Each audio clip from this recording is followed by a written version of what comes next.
Aza Sebutore na mukecuru w'umushonganono nabo wegera imbere batubwire ibanga bakoresheje kugira ngo imyaka 50 bayirangize bari kumwe kandi bacyubatse urugo rwabo.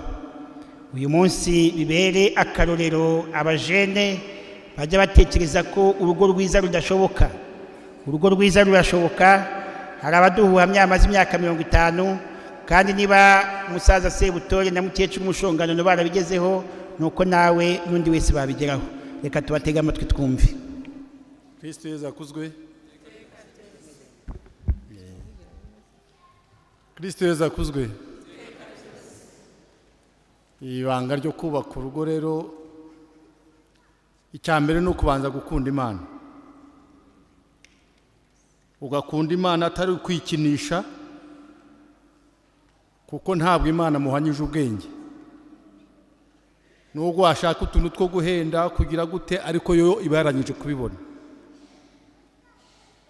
Iyo umusore rero n'inkumi barambagizanya, umwe babwira undi ngo ndagukunda, undi ati nanjye ndagukunda. Iyo mutabishyize mu Mana biba ikibazo. Ngo nimujya kuryama, kubyuka, mu mirimo yose urugo rwanyu muraruragize Imana, ubwo mukorera ubusa. Nta handi rero ibanga riri ni kwisengesho. Ariko hakaba jewe nawe hari ijambo twaba twaragiranye kera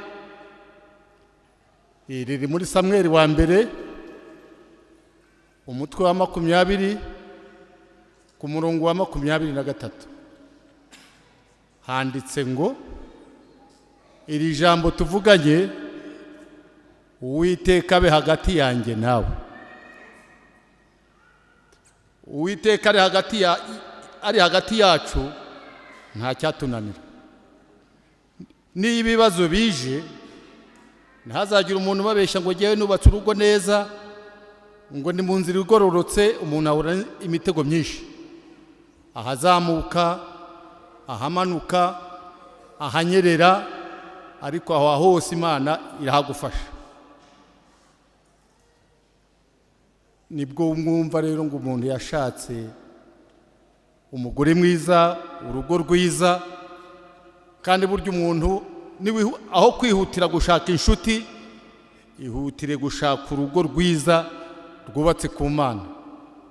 Kristo Yesu akuzwe. Mugenzi wanjye nawe arahari.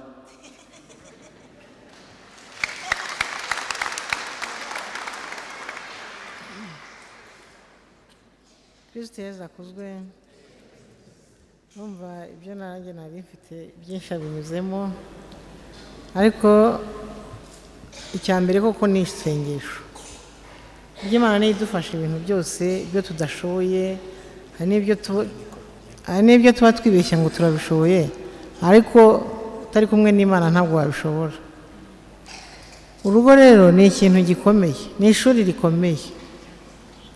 Iteka ugenda wumva yuko nta cyakunanira, wanarwinjiramo ukarwinjiramo uzi ko uzarukora rukaba paradizo. Ariko urugo ni ishuri. Ikintu cya mbere mu rugo ugomba kwihanganira ni ukumenya kwihangana, ukamenya kunyurwa n'ukuri, ukamenya gutabaza Imana ibihe byose wumva ko byagukomereye. Ubundi Imana niyo ya mbere, ariko nubwo nshyize ku mwanya wa gatatu, Imana niyo ya mbere. Ubundi mukajya inama mu byerekeye urugo rwanyu, mukabigiramo inama, mukabiganiraho kenshi, kuko iyo umwe atekereje ukwe n'undi agatekereza ukwe nta kigenda, ntaho umuhuriza. Ndasaba Imana rero kugira ngo buri wese ukiri muri urwo rugendo Imana imufashe kugira ngo azarusoze neza, nta wanduranyije n'undi, nta ugiye ku gasozi ngo asakuze, kuko kenshi ubona ari byo bisa nkaho bigiye kuza. Dusenga Imana icyo kintu izakiturinde. Abakiri batoya batarageza muri iyi myaka yacu, ndabifuriza gusenga Imana kugira ngo mwubakire kuri Nyagasani atari ku bwanyu bwite. Imana ni idufasha twebwe turi abanyantege nke. Dusaba Imana rero kugira ngo ijye turebera aho tudashobora kureba, idufate akaboko idusindagize kugira ngo buri wese azageze muri iyo myaka 50. Ubu wenda turifuza ngo twagire na 75. Nabona bimeze neza. Imana izadufashe tuzongere tugaruke hano.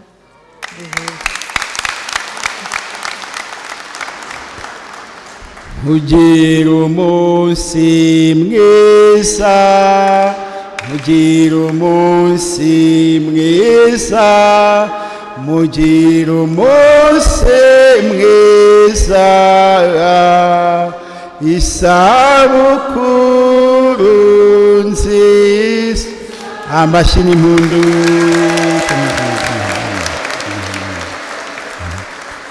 Muhaguruke natwe dusabe umugisha w'Imana. Nyagasani Yezu nabane namwe.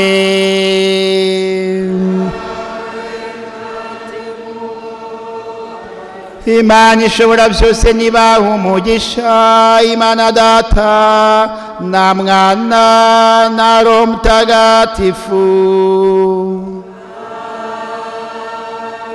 Nimujyane amahoro n'ibyishimo bya Kristu.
Mwakomeje kudukurikira kuri YouTube channel Paroisse Saint-Vincent Paruti Gikondo.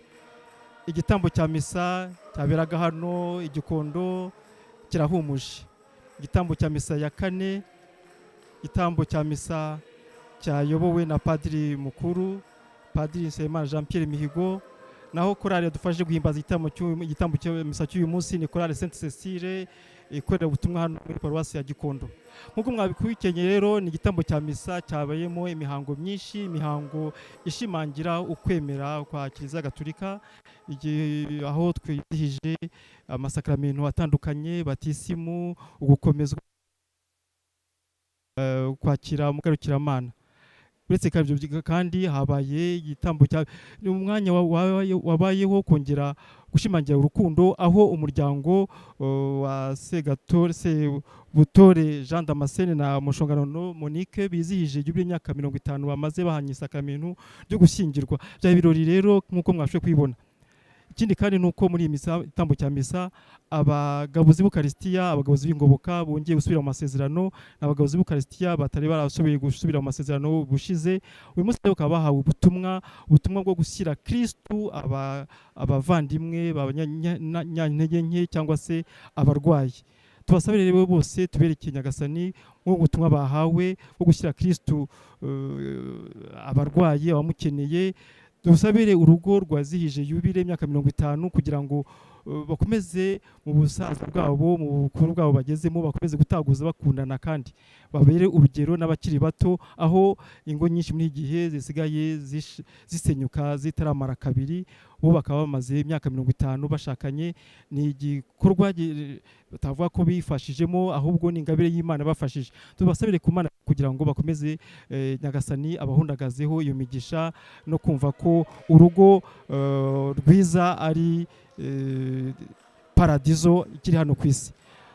Tubashimiye rero mwese kuba mwabanye natwe mu gitambo cya misa. Dushimiye abaje kwitabira igitambo cya misa hano, dushimiye abagikurikiranye ku mbuga nkoranyambaga ya paruwase. Twese mwese tubasabiye umugisha w'Imana, kandi dushimiye na ekipe tekinike yadufashije